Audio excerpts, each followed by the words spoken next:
Hola, bueno, vamos a continuar con la unidad 14. En el anterior video me referí a la Revolución Rusa de 1917 hasta su caída a finales de la década del 80 con el fracaso de las reformas de Mikhail Gorbachev. En este caso, para China, vamos a utilizar como bibliografía el libro de Maurice Messnier, denominada La China de Mao y después una historia de la República Popular. Para esto vamos a utilizar el capítulo 6, el capítulo 7, el capítulo 22 y el capítulo 23 del citado libro. Creo que no dije el capítulo 5 también. Bueno, es 5, 6, 7, 22 y 23. Y vamos a utilizar un paper de reciente aparición. El año pasado lo escribió Aurelio Argañarás para nuestra cátedra, que se denomina Hacia dónde va China, su transformación y el futuro del orden global, el cual recomiendo una lectura exhaustiva del mismo. La Revolución China va a llegar tras 20 años de lucha armada, dirigida por el líder del Partido Comunista Mao Zedong, en una guerra que va del campo a la ciudad. El ejército rojo, encabezado por Mao Zedong, es un ejército de campesinos que van del campo a la ciudad en una guerra revolucionaria. ¿Por qué una guerra revolucionaria que va del campo a la ciudad y no es una guerra revolucionaria que se da en los centros industriales, tal como Marx había predicho que se iban a dar las revoluciones socialistas y los cambios de paradigma del capitalismo al socialismo? Bueno, básicamente porque China era un país con una población campesina empobrecida, con un capitalismo vinculado al capital extranjero y las potencias imperiales que dominaban el país. Más de 4 millones de personas morían al año por enfermedades contagiosas. 70 millones de personas eran adictas al opio. Se decía que China estaba dormida por el opio. El femicidio de niñas era una práctica común por considerárselas una carga de familia innecesaria, y en donde en las regiones agrarias un buey tenía más valor en todos los sentidos que una mujer, porque era el buey el que permitía la agricultura y la subsistencia de la familia. Entonces, la revolución socialista se encuentra con este escenario y situación, y es por eso que una revolución con fuerte aceptación del campesinado y del proletariado en todo su sentido en las grandes ciudades. La revolución socialista pronto resolvió estos problemas básicos del opio, de las enfermedades contagiosas, los femicidios de niños, el femicidio de mujeres en el campo, con un gran apoyo popular de cientos de miles de personas con muchísimas ganas de cambiar la sociedad y tener una vida más digna y más productiva y sana. Marx no necesitó escribir un equivalente al Tratado Utópico de Lenin.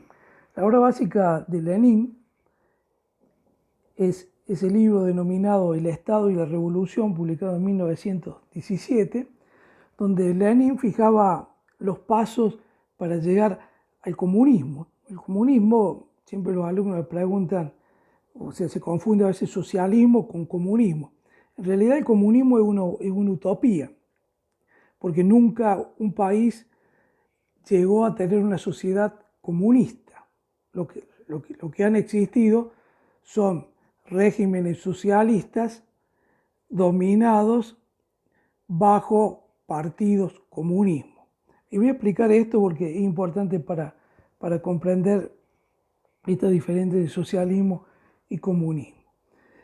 Lenin en Estado y Revolución fija una serie, como decía, una serie de etapas para llegar al comunismo. La primera es la toma del poder del Estado, tal cual lo hizo Lenin en la Rusia zarista y tal cual lo hace Mao en China en 1949.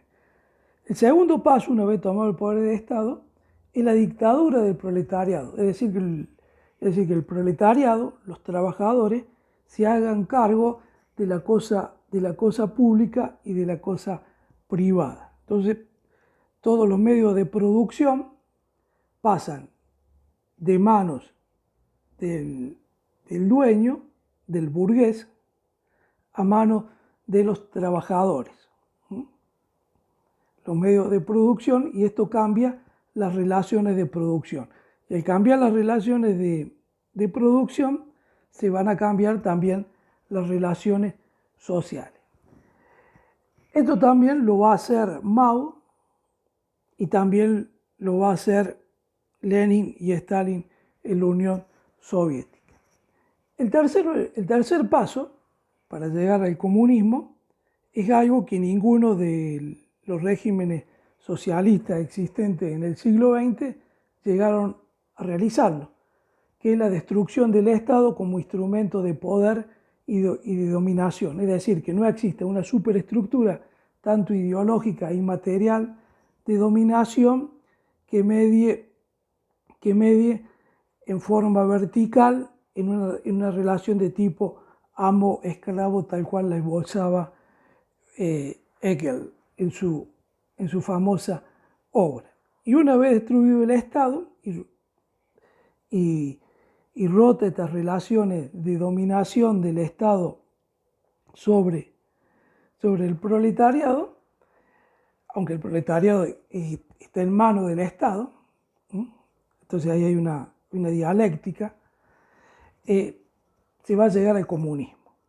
Por lo tanto, el comunismo es una sociedad ideal donde no median las instituciones de poder ni media un Estado, y una sociedad donde todos somos iguales y los derechos de propiedad son de índole colectivo y son de todos. Esa es la utopía o el comunismo como punto a llegar, una sociedad de tipo ideal. A Mao tan solo le bastó escribir un libro que va a ser la base teórica de la revolución, que se denomina Sobre la dictadura democrática popular. En China, a diferencia de Rusia, la toma de poder por parte del Partido Comunista Chino va a unificar la nación y va a proveer un orden político, pero más basado en la realización de esperanzas populares que en la tradición de una promesa de revolución mundial, tal como la tenía la revolución rusa. Recordemos que la revolución rusa, la Unión Soviética, al menos para Lenin, tenía como objetivo rápidamente el traslado de la revolución al resto del mundo. La revolución china nunca tuvo como objetivo, como la Rusia, la expansión de la misma a nivel global para hacer del socialismo un sistema hegemónico mundial. Otro punto importante que me parece importante destacar es el concepto de pueblo y democracia que le va a dar significado a las políticas maoístas. En 1949, Mao va a definir al pueblo con un concepto policlasista, es decir, no son solo los proletariados, es decir, la clase obrera, quienes van a conformar ese significante denominado pueblo, sino que aparte de la clase obrera lo van a formar los campesinos, la pequeña burguesía que tenía a cargo todavía la industria, y la burguesía nacional, que tenía a su cargo la burocracia de la administración pública del Estado. Esto es fundamental, esta alianza entre la pequeña burguesía y la burguesía nacional, porque tal como decía, Mao había llegado al poder con un ejército de campesinos, por lo tanto no tenía cuadros formados técnicamente para la administración de la industria, ni tenía cuadros formados para la administración de la cosa pública.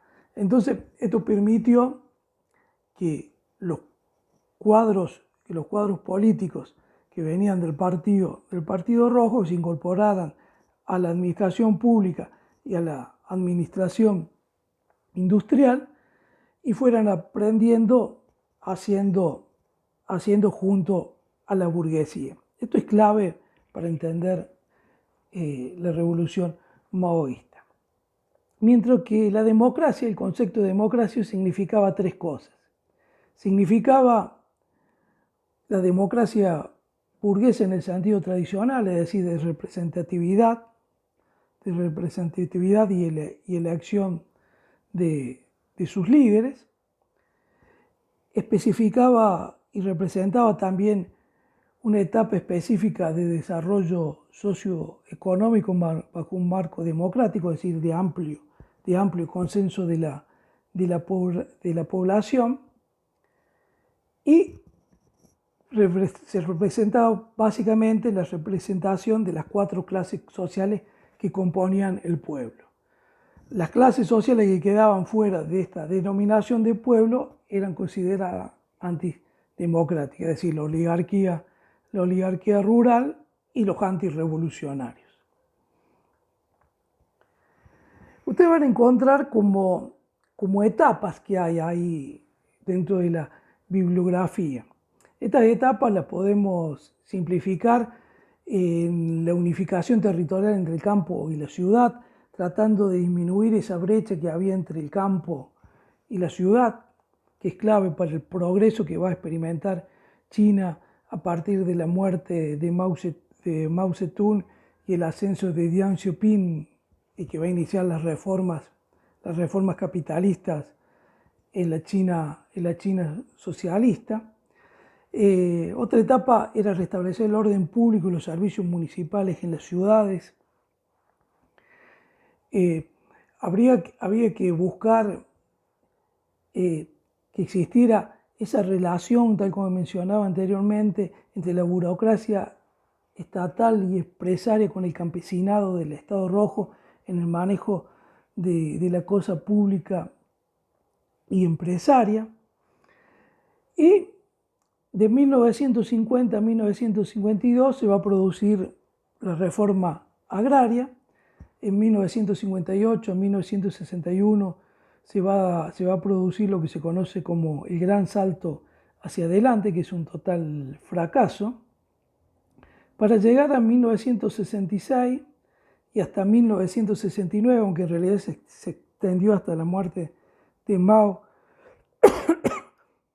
en 1976, que es lo que se va a conocer como la revolución cultural, y que tal vez sea la más importante de las revoluciones dentro de la revolución maoísta. A la muerte de Mao va a ascender al poder Deng Xiaoping y va a iniciar un ciclo de transformaciones básicas que va a comenzar a insertar a China dentro del mundo occidental mediante la creación de zonas de libre comercio, básicamente en la zona sureste de China. Se va a convertir en un polo de atracción de inversión extranjera, dado los bajos costos laborales y la nula existencia de normas laborales que abaratan la mano de obra en manera considerable, con lo cual China se va a comenzar a convertir en la gran fábrica del mundo que es en la actualidad, llegando en la actualidad a disputarle el poder al mismísimo Estados Unidos y constituyendo una de las experiencias socialistas denominadas de capitalismo de estados más importante que el socialismo logró en el siglo XXI. Bueno, estos serían algunos de los tics y las cosas más importantes de esta segunda parte de la unidad 14, que es la Revolución China. Bueno, como siempre, buena lectura y nos estamos viendo en la próxima unidad.